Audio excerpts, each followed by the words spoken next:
Olá, pessoal! Estamos de volta com o podcast do IPC Explica. Aqui você acompanha a conversa com diversos especialistas do universo do cacau, com o objetivo de mostrar um pouco sobre temas importantes para a cacau e cultura brasileira. Eu sou a Ana Paula Lozzi, presidente executiva da IPC. O episódio de hoje será especial, pois esse ano a IPC comemora seus 20 anos. Assim, quem conversa comigo hoje é o Eduardo Bastos, ex-presidente executivo da IPC e sócio da 10B e presidente da Câmara Temática de Agrocarbono Sustentável do Ministério da Agricultura. E aí, Edu, tudo bem? Obrigado pela gentileza aí do convite. Feliz demais de estar aqui com você. Então, Edu, a gente acompanha essa cadeia do cacau já há bastante tempo, né? Eu, antes de vir para a IPC, já era consultora, você chegou em 2016, mas a gente, mesmo, né, a gente não tendo estado na IPC durante esses 20 anos, a gente conhece um pouco dessa história.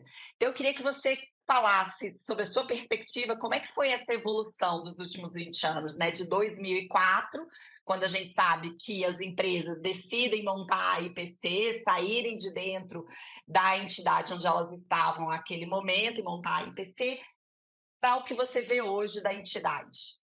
O que eu vejo de avanço enorme, né? Acho que nós dois juntos ficamos quase metade, né, desses 20 anos, dá quase 10. Primeiro, o setor passou a ter um plano estratégico de futuro. Isso é muito importante, né? Você ter um rumo para onde ir. Segundo ponto, um diálogo construtivo da cadeia, né? A gente sabe né, a gente trabalhou junto, né? Todo o tempo que eu estava lá, você estava lá como meu braço direito. É, da dificuldade de construção de um diálogo construtivo, né? Então, infelizmente, por uma série de razões, cada um dos atores foi se distanciando e todo setor é assim, normal, né? Você tem os conflitos naturais dentro das cadeias agrícolas, mas se você quer crescer, você deveria dirimir, né, esses desafios e pensar de novo, né, em alguma coisa que una todo mundo. E eu acho que ter aquele plano ajudou demais. E o terceiro ponto, a comunicação. Eu acho que durante muito tempo foi um setor que falou muito para dentro, cada um conversando a sua história para o seu grupo, e de repente estava a gente lá explicando para o mundo inteiro: olha, o Brasil voltou para o jogo, né? Então o Brasil não se conforma mais, né, em ser um, um, um dos países de origem, mas que praticamente saiu do mapa da produção. Obviamente não saiu do consumo, a gente continua sendo um grande consumidor global, mas de produção a gente saiu e de repente ali, né, quase 10 anos atrás, não, olha, a gente quer voltar ao mapa, a gente quer ser um dos maiores do mundo e a gente quer fazer isso junto.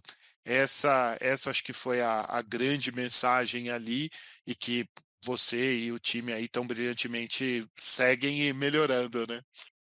Bacana. Quando eu penso, né, eu comecei a atuar nessa pauta em 2012, né, ainda lá quando eu trabalhava na Umbelino Lobo. E onde a pauta principal era importação, importação, importação, vamos conseguir destravar os problemas da importação, não se falava em outra coisa. E hoje, não que importação deixou de ser importante, porque enquanto a gente não tiver volume suficiente nesse país, né, de produção de cacau, a gente vai continuar precisando da importação, mas hoje a agenda ela é muito mais ampla, né? E ela tem uma agenda de sustentabilidade muito legal que diz respeito a essas diferenças dos modelos produtivos que existem no Brasil. Então, nesse período que você teve à frente da IPC, que você pôde, principalmente, conversar com atores, tanto do mercado nacional, mas principalmente do mercado internacional, como é que você vê esse diferencial do Brasil, que no futuro pode fazer, assim, pode trazer para o mercado brasileiro uma oportunidade única frente às demais origens? Sim. Definitivamente, assim, se a gente olhar em termos de território, né, você vai lembrar disso. Eu lembro quando a gente foi para visitar a África, Uma coisa que impressionou demais, né, foi chegar na Costa do Marfim, que tem praticamente metade da produção mundial de cacau, e tem 33 milhões de hectares, né? Enfim, menos, quase um terço, vai menos que a metade do que a Bahia tem, um terço do que o Pará tem. Então, assim, a gente tem uma dimensão continental que permite uma produção diversificada, né? Obviamente, a gente sempre vai contar com Pará e Bahia como os dois grandes produtores, tem Espírito Santo, tem Tocantins, mas olha que legal nesses últimos anos, né? Cacau crescendo em São Paulo, cacau crescendo no oeste da Bahia, né? Não só na região tradicional do litoral, cacau crescendo no Tocantins. Então, a gente tem uma oportunidade aqui muito grande de usar a excelência de produção agrícola que colocou o Brasil nesses últimos 50 anos, vamos colocar, só para fazer um recorte mais curto, como um dos 5 maiores produtores do mundo de comida, um dos 5 maiores exportadores do mundo de comida. A gente é o quarto e terceiro, né? Poxa, por que não usar todo esse pacote de conhecimento, de tecnologia, de engajamento? A gente aprendeu a ir lá fora vender, né? Comparativamente com outros países que fazem isso há literalmente milênios, né? Então, assim, poxa, a gente entrou nesse jogo há 200 e poucos anos, vendendo basicamente cana, café, madeira, carne, né? Alguns poucos produtos, e de repente, poxa, como é que a gente se reinsere no cacau e tem no cacau um desempenho semelhante ao que a gente tem nas outras culturas, que é ser um dos maiores produtores do mundo e um dos maiores exportadores do mundo. Não tenho dúvida que o cacau pode fazer isso, e particularmente cacau, porque tem o fim mais tradicional do cacau é chocolate, e chocolate tem esse conceito de sabor, de terroir, de você identificar a origem, né? Então, na década de 60 até a década de 80, quase, o padrão de sabor do mundo era o padrão brasileiro, e de repente a gente, né, por uma questão de volumes, né, produzidos versus o crescimento absurdo que a África teve, o padrão hoje de sabor não é mais o nosso. E a gente tem esse potencial de voltar construindo um novo padrão de diferentes regiões, de distintos terroirs que a gente tem. Olha que coisa maravilhosa, né? A oportunidade que a gente tem pela frente, e acho que é por aí que a gente tem que seguir. Bacana. Ainda pensando nesse mercado global, lá atrás a IPC era super fechada, né, ela não participava de evento, ela não tinha, eu acho que não tinha uma liderança de se comunicar, e isso foi mudando ao longo do tempo, né. Quando você entrou na IPC, eu sei que você participou de alguns eventos internacionais.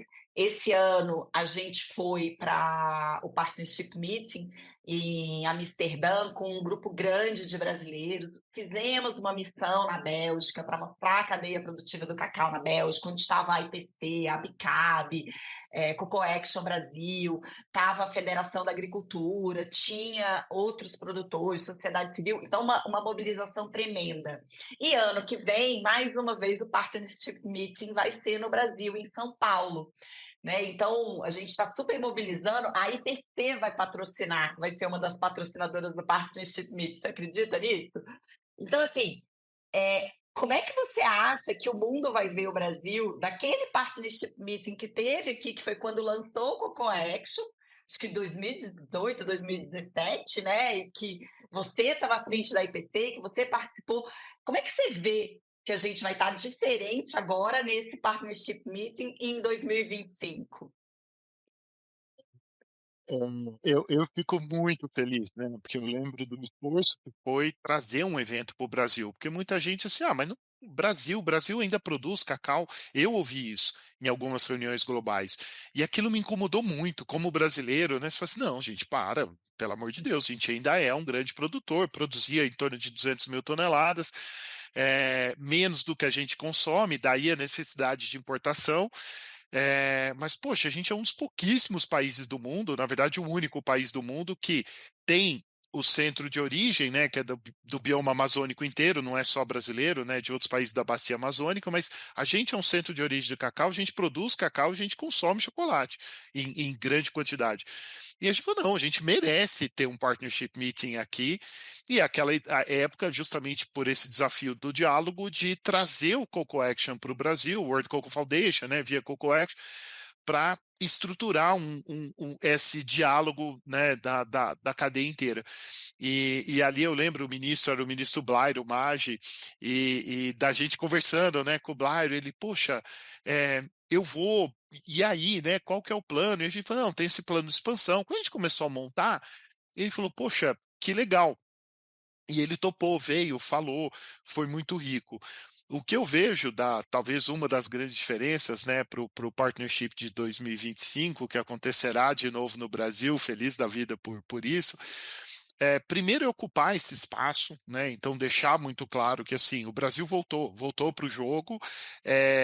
Em agro a gente não vai fazer para brincar. Então, sim, a gente quer ser um dos 5 maiores produtores do mundo.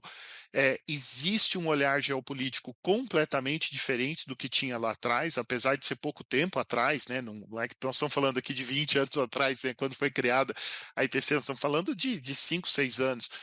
Mas nesse período, a gente teve muita mudança no mundo, na geopolítica global, e, de novo, né, que tem pressionado a própria indústria, tanto processadora quanto consumidora, no sentido de processadora de chocolates, a dizer, poxa, a gente precisa voltar a olhar um crescimento robusto na América Latina, e não esses crescimentos espasmódicos, né? Que assim, vamos aumentar 100 mil toneladas, aí cai 100 mil toneladas, aumenta 100 mil toneladas. Não, não, vamos produzir 1 milhão de toneladas na América Latina? Vamos. Para produzir 1 milhão de toneladas na América Latina, não tem como fazer isso sem o Brasil. E acho que pela primeira vez, né, você tem isso meio que dado por todas as indústrias. Então, eu tenho conversado, né, eu nunca deixei de acompanhar o setor, o trabalho que vocês estão fazendo, é, mas quando eu converso, né, com as indústrias todas, eu vejo essa necessidade de aumentar o supply, né, o sourcing, ou seja, né, a compra de matéria-prima, cacau, do Brasil, da América Latina, mas particularmente do Brasil. Então, eu vejo que tem uma oportunidade aqui, de novo, não de uma maneira arrogante, de dizer, a gente é melhor, porque em cacau definitivamente, né, a gente ainda não é, mas que, poxa, assim como 10 anos atrás as pessoas riam quando a gente dizia que ia passar os Estados Unidos em soja, assim como 10 anos atrás as pessoas riam quando a gente dizia que podia ser o maior exportador de algodão do mundo, hoje a gente é. Então, assim, a gente tem espaço para fazer isso, a gente tem produtores com qualidade para entregar esse sonho que para muitos parecia um sonho, e que eu acho que é legal, assim, tem a demanda. Então, você tem de um lado essa demanda dizendo, olha, se produzir eu compro, e do outro lado, você tem produtores que têm um histórico, o caso da Bahia, por exemplo, né, de centenas, ou pelo menos uma centena de anos trabalhando com isso, no próprio estado do Pará, que tem voltado, né, a plantar e crescer, e nesses outros estados que a gente comentou, que tem um pouco menos de histórico, um pouco mais, às vezes, de conhecimento, gente que produz outras culturas, que olhou no cacau uma oportunidade de crescer, né, nesses últimos anos. Café, isso é muito nítido, né? Café e cacau são culturas muito parecidas. Quem trabalha com café geralmente se dá bem fazendo cacau. E aí você começa, então, a promover essa mudança, e a minha expectativa é que em 25 a gente possa mostrar que a gente está pronto para ser esse parceiro que o mundo tanto está precisando para garantir o suprimento de cacau. Não, isso é muito legal, Edu. Essa semana eu estava em Ilhéus fazendo uma pré-trip, levando os jornalistas para conhecer alguns projetos, algumas propriedades. E a gente vê diferentes realidades quando a gente faz esse tipo de visita. Então, uma das visitas foi nos projetos, nos produtores atendidos pelo projeto do Seapra, que chama Cacau Mais, que é de pequenos produtores, mas é impressionante como a assistência adequada, né, o conhecimento adequado transforma uma cadeia. E aí, quando eu vejo, e aí eu também visito muito essas novas áreas, né? Eu já fui algumas vezes para Barreiras, eu já fui para Cocos, eu fui em Petrolina conhecer cacau em Petrolina, e se eu penso ali, 2012, quando eu comecei, ou eu fico imaginando quem acompanha isso desde o início da IPC, falar assim, o quê? Cacau nessas outras áreas, como pode? Era impossível. Nada é impossível se a gente tem boa vontade, se a gente tem realmente interesse, se a gente tem pessoas unidas em prol disso tudo. Como é que você vê esse cacau nessas áreas não tradicionais, né? São Paulo, eu tive reunião em São Paulo e assim, o plano deles é incrível, né? Eu até brinco com eles, para com essa celeuma de ser o maior produtor do país. Se preocupem em produzir, né? Não vamos entrar nessa briga de quem produz mais, porque ela não vale nada. O que vale é o Brasil voltar a ter relevância, né? E em março eu fui num evento que o produtor falou assim, eu brinquei, acho que na sexta do evento ele falou, não, o Brasil vai voltar a produzir 1.800.000 toneladas de cacau. Aí no sábado, na segunda parte do evento, ele falou, não, porque o Brasil vai produzir 202 milhões de toneladas. Eu falei, rapaz, de um dia para o outro, você já me arrumou mais de 200.000 toneladas de cacau, calma. Eu não sei se a gente vai chegar a produzir 1 milhão de toneladas, mas eu acho que a gente tem um potencial para os próximos anos, né? A meta do Plano Inova Cacau 2030 é 400.000 toneladas em 2030, né? Eu acho que ela é uma meta hoje, né? Pensando em tudo isso que está acontecendo, ela é uma meta talvez muito cuidadosa, né? A Sim. gente tem potencial para chegar mais, mas eu acho que como a gente já teve alguns percalços no caminho, todo mundo falou, não, vamos trabalhar com uma meta que é muito fácil, muito mais fácil de alcançar. Mas eu acho que sim, a gente pode, num futuro, se surpreender e chegar perto se não dobrar, muito perto de dobrar. Como é que você tem visto isso, né? Eu sei que você acompanha essas milhões de coisas que estão acontecendo aí na cadeia. Olha, Ana, eu vejo isso super promissor, né? Assim, primeiro, existe um plano do Estado brasileiro publicado no começo de 2024, que é o PNCPD, Plano Nacional de Conversão de Passagens Degradados. Esse plano, eu estou lá como a BAG, eu sou membro desse comitê interministerial. A gente tem um plano de restaurar 40 milhões de hectares de pastagem em alguma coisa, inclusive pastagem. Se a gente olhar cacau, você fala, poxa, Edu, dá para produzir 1 quilo por pé? Se eu fizer um plantio 3x3, 1.100 plantas, tem uma quebra, vai uma parte, não vai dar, produz 1 tonelada. Dá para produzir 1 tonelada por hectare em plantios novos ou regenerando os antigos. Não é impossível. 400.000 toneladas dividido por 1 tonelada por hectare são 400 mil hectares. O plano brasileiro é de 40 milhões de hectares. Então, assim, não é uma coisa impossível, não é algo inatingível.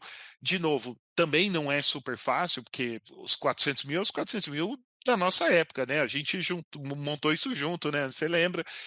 Então, assim, poxa, por que que é difícil? Porque cacau, no mundo inteiro, é uma cultura que demanda muito mão de obra e, em geral, é familiar por causa disso.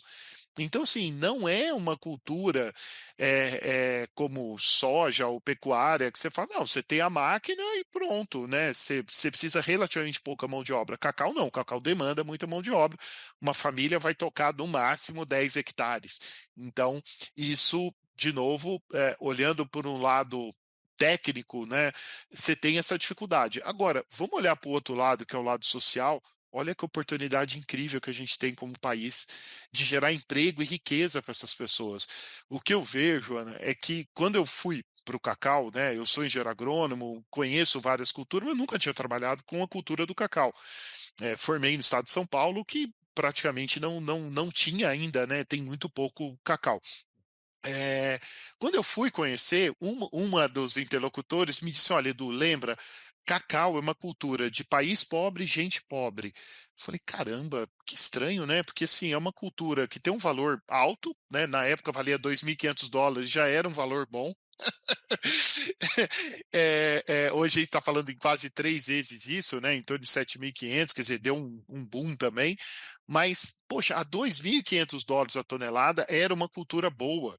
Caramba, hoje está 3 vezes mais. Quer dizer, é uma cultura rica, riquíssima, como cultivo, como potencial de renda, como cultura, né? Então, assim, em alguns estados, em algumas regiões do Brasil, cacau é parte da cultura daquele povo, né? Isso é muito claro, né? Quando a gente visita Ilhéus, por exemplo, mas mesmo as regiões super tradicionais da Amazônia brasileira, né, onde as pessoas têm uma referência do cacau lá do indígena de milhares de anos atrás. Então, assim, poxa, como é que a gente não consegue, né, construir uma região próspera a partir de uma cultura que é super importante e tem um potencial gigantesco. Então, sim, quando eu vejo 400 mil, me soa conservador. Eu entendo a razão de ser conservador, acho que já dei alguns exemplos aqui, né, reais do porquê, mas sem nenhuma dúvida, quando eu começo a olhar essas regiões novas, e adorei tua fala, Ana, não é para ficar brigando aqui quem que é o maior estado, tal, mas, poxa, dá para fazer cacau em grandes áreas? Dá, né? Dá muito mais trabalho? Dá. Mas assim, você foi em coco, você viu. Quer dizer, dá para fazer cacau irrigado? Dá. O Equador cresceu assim, não planta, praticamente não se planta cacau na área amazônica do Equador. Onde planta cacau no Equador é na costa. Tem muita chuva como se fosse a Amazônia, mas você captura uma parte dessa chuva para depois irrigar na época seca. Isso reduz doença, tem uma série de benefícios técnicos, tecnicamente falando. Poxa, cabe tudo. A beleza do Brasil serve para carne, serve para soja, serve para tudo. É que a gente tem uma diversidade incrível. Então, o Brasil vai ser um país, eu não tenho dúvida disso, que vai continuar produzindo cacau de agricultura familiar, gerando renda para pequenos produtores, produtores de 5, 10, 15 hectares, mas também é um país que vai ter provavelmente as duas, três maiores fazendas do mundo de cacau com 10 mil hectares. Olha que beleza, tá num país que consegue ter essas duas coisas sem competição. Porque elas não são excludentes, pelo Não. contrário, né? As técnicas que a gente desenvolver de poda para uma cultura, vão servir para outro lugar, máquinas para colher, máquina para quebrar cacau, máquina para. Então, assim, eu vejo com muito bons olhos essa diversificação, essa entrada em regiões novas, e tenho certeza vai trazer um ganho enorme, inclusive para esses pequenos e regiões tradicionais. Legal. Eh, a gente já passou por aqui pela nossa conversa alguns desafios, né? A gente tem o desafio da oferta, que eu acho que é um desafio que por muito tempo foi só no Brasil, ele hoje é um desafio mundial, por isso que o preço chegou no patamar que ele chegou, né? Esse ano eu lembro exatamente aonde eu estava o dia que o cacau bateu os US$ 12.000 a tonelada. É óbvio, né? É algo que ficou marcado em mim. Mas eu até falo muito isso, né? O preço não é o nosso maior desafio, porque o preço hoje eu consigo olhar pelo copo meio cheio. O preço está trazendo para o produtor um engajamento, uma vontade, não só o produtor tradicional, mas o produtor que está querendo entrar. Então, no fim, ele traz benefícios, né? Ainda que deixe a cadeia um pouco em alerta, e eu acho que o problema do preço hoje está muito menos no valor que ele está, mas sim na instabilidade, né? Hora está lá em cima, hora cai, hora está lá em cima, porque mostra o quanto essa oferta está instável. Então, eu acho que a gente tem esse desafio da oferta já há algum tempo. Você falou sobre mecanização também, que é outra coisa que eu acho que é um desafio e que o Brasil começa a enfrentar. Não sei se você viu, a gente lançou, né, o Coco Action, e o pessoal da FAEB lançaram um desafio tecnológico para a mecanização. A IPC está entrando como patrocinador nesse desafio também. Mas eu queria que você pensasse nesse tempo que você teve à frente, que você vem acompanhando, quais outros desafios, né, marcaram a sua gestão na IPC? Eu diria, e eu tenho muito orgulho disso, porque assim como você, fiz e mantenho muitos amigos do setor, né? Quando eu olho o Pedro Ronca, o Guilherme, né? Você falou de Faeb, Guilherme Moura. Poxa, quanta gente bacana que eu tive a oportunidade de conhecer nessa jornada, a turma toda lá do SIC, né? Outro dia eu vi, eu acompanhei, né, a Press Trip semana passada, a Adriana e o Cris, enfim, né? Quando eu olho tudo isso, eu lembro de ir para Ilhéus na minha primeira semana de AIPC para uma reunião na CEPLAC, e o pessoal assim, olha, lembra, a indústria não é bem-vinda aqui. Uau! Porque era uma reunião que eles iam chamar produtores, tal, e a primeira reação foi essa, assim, né, de, poxa, vão me jogar uma cadeira aqui. E ao longo de 6 horas de conversa, foi uma das conversas mais longas que eu tive, era uma conversa de 2 horas, virou 6. Poxa, eu fui percebendo que boa parte dos conflitos era por um não entendimento daquilo que era muito claro para a indústria, pelo menos. A pessoa fala, não, mas se a gente quer crescer, ninguém gosta de importar. Eu só quero ter o direito de importar enquanto eu não tenho autossuficiência. Não é que eu importo, né, por maldade. Mas existia, né, aquela, não, tem que acabar com o drawback, tem que acabar com a importação. Aos números do setor, né, gente? A gente não comunicava os números do setor, comunicava dentro do setor. Mas assim, a referência, tá bom, mas qual que é a safra desse ano? Ah, então, não, ninguém sabe a safra. Como que não sabe? E a gente começou a dar transparência nos dados.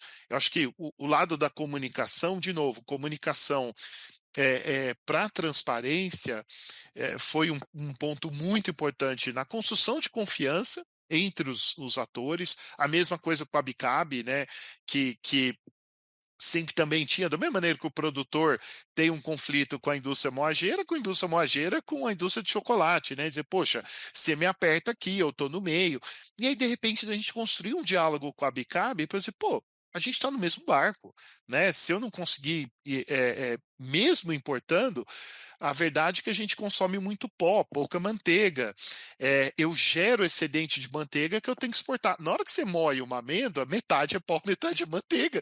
Não tem milagre, né? Então, assim, caramba, como é que eu monto um comércio que valoriza isso? Então, essa parte da comunicação barra diálogo, eu acho que sei que tenho alguma parte nisso e me orgulho Total. muito, porque né, quando eu converso hoje, né, mesmo dentro da própria associação, né, assim, de poder ter um diálogo muito mais fluido, né, com as indústrias todas. Esse é um primeiro passo. O segundo, acho que tem a ver com esse, mas foi ocupar esses espaços internacionais. Então, assim, durante muito tempo, poxa, faltava alguém do Brasil indo para a Alemanha, indo para os Estados Unidos, indo para a África. Eu lembro quando eu perguntei ele, eu falei, gente, mas vocês imaginam que vocês vão todo ano para a África, porque é a maior produção do mundo, é importante vocês acompanharem. A maioria falou, não, Edu, a gente nunca foi para a África. Como que vocês nunca foram para a África, gente? 65, 70%, dependendo do ano, da produção mundial está na África. Vocês não sabem nem quem que é o presidente da Costa do Marfim, vocês não sabem nem o nome da cidade onde está o porto. Ah, eu acho que é Abidjan. Meu Deus do céu. E aí foi muito legal ir lá, chegar lá e falar, gente, aqui é Abidjan, aqui é São Pedro, é assim que funciona, tá a tantos quilômetros do porto, esse é o perfil de produtor. Então, assim, quando a gente achava aqui que tinha produtor pequeno, que produtor de 10 hectares era pequeno, quando você chega na África e você vê que é um produtor de 3 hectares, um marido, dependendo do pedaço do país, se é muçulmano, metade católica, na área muçulmana não é incomum ter duas esposas. Você fala, gente do céu, como é que se tira renda para sustentar com 3 hectares uma família de 10 pessoas, né? O marido, duas esposas, três, quatro filhos cada uma. Não tira. Então, assim, era muito óbvio que em algum momento aquele sistema colapsaria. Ele é altamente dependente de governo para fazer controle de pragas, doenças, e assim, também como demanda muita gente, impacta muita gente, não é também um país, uma região, né? O país, a região toda lá da África é assim, que você fala, é só sair, não vai sair, né? E aí você começa a entender as potencialidades, os desafios, para voltar para dentro de casa e dizer, puxa, a gente de longe é o país com maior potencial no mundo para crescimento do cacau. Não é Indonésia, não é Colômbia, não é Peru, não é o Equador que vai fazer isso, não são os países da África. E, de novo, não é uma questão que de melhor, pior, cada um tem o seu desafio. Mas quando você olha o tamanho do país, as diferenças que a gente tem de conseguir plantar cacau lá em Rondônia, num extremo do país, no outro extremo, no Espírito Santo, poxa vida, né? São Paulo, que teoricamente é muito ao sul, tá fazendo, tá dando certo. Então, assim, poxa, que legal a gente conseguir fazer tudo isso. E eu acho que ocupar esses espaços, né? Deixar claro que a gente tinha esse interesse, tornar público isso, não só para dentro, que é a primeira parte, né? Mas para fora do país, para atrair capital. Porque no final do dia a gente precisa de dinheiro para movimentar. Não é só, o produtor acorda de manhã e fala, vou fazer, vou com qual dinheiro? Então, assim, como é que a gente irriga mais recurso para acelerar essa transição? No caso de pequeno, isso é muito e muito importante, porque se o dinheiro não vier atrelado à assistência técnica, não vai dar certo. E por isso, em boa parte, que o Brasil, nos últimos 20 anos, tem oscilado em torno de 200 mil e não consegue crescer. Essa é a verdade. Infelizmente, é a realidade. Apesar de ter um É. plano, apesar de ter esforços, tem um esforço aqui que precisa ser feito de assistência técnica, que em grande parte, na parte pública, morreu. Então, poxa, como é que a gente junta melhor isso e põe, acho que de alguma maneira também conseguir ajudar nisso. Com certeza. Não, é muito legal, porque, realmente quando eu cheguei em 2020, esse diálogo, essa integração, essa união já existia, né. Então isso foi ótimo, porque eu cheguei num ambiente muito mais, muito melhor e muito mais, palatável para a gente implementar ações. E realmente eu acredito muito hoje que o papel da IPC ele está em, como sempre, defender os interesses da indústria moageira, esse é o nosso papel principal, mas para além disso, a gente tem um papel fundamental de conexão, né? Eu me sinto muito nesse papel de conectar os atores e encontrar onde cada um deles tem o seu melhor potencial. Então, assim, muitas vezes eu sou chamada para reuniões que eu falo, não, mas essa reunião eu tenho muito pouco a contribuir, eu preciso do Arapiaú aqui comigo. Ah, não, eu preciso do Cocoex, eu preciso da FAEB. E isso é muito legal, porque eu vejo que os nossos parceiros hoje sabem que eles podem contar com a IPC. Então, é muito raro uma ação coletiva não ter a IPC junto. Né? Outras entidades podem não estar juntas, mas a IPC sempre está. E a gente tem uma coalizão hoje muito forte ali, a IPC, a Bicab, o Coaction, a CNA, o próprio SIC, o Arapiaú e outras entidades que vão surgindo que a gente trabalha pela cadeia, e isso é muito bacana. E com certeza isso não seria possível se você não tivesse feito essa construção da base, porque antes a gente era entre tapas e beijos, muito mais tapas do que beijos, infelizmente. E aí, para a gente encerrar, porque a gente já está aqui no nosso momento final, eu acho que para encerrar com chave de ouro qual o papel que você vê da IPC na construção de políticas públicas? Porque muito do que a gente precisa fazer precisa de política pública embasando. Eu não acho que o governo tem que sair fazendo as coisas, mas a política pública ela é fundamental para dar essa base, né, para que a gente consiga caminhar. Sim. Não, você sabe, e esse foi sempre um ponto, né? Desde que a gente começou a trabalhar junto lá em 16, sempre foi um ponto que o Santos sempre bateu, porque eu sei que você adora política pública, assim como eu. É, política pública para agro é fundamental no planeta Terra inteiro. Para cacauicultura, ainda mais importante. De novo, é uma cultura majoritariamente feita por pequenos produtores que precisam de acesso a financiamento, precisam de acesso à assistência técnica, entre vários outros temas que estão correlatos. Então, sim, a construção dessas políticas, ela precisa ter esse olhar diferenciado. De novo, aqui não é porque é bonzinho, é mal, eu gosto, não gosto. É uma característica específica deste setor. Então, assim, ao contrário de outros, né, como algodão, por exemplo, que é um setor que está concentrado na mão de relativamente poucos produtores, mas são produtores altamente capitalizados, que têm um contato lá fora direto, né? Até hoje é a única associação brasileira, né, que tem uma pessoa lá em Singapura promovendo algodão lá fora, né? Mas é um grande amigo. Poxa, que bacana. Então, assim, precisa menos de Estado. No caso do cacau, não. A gente precisa muito de Estado.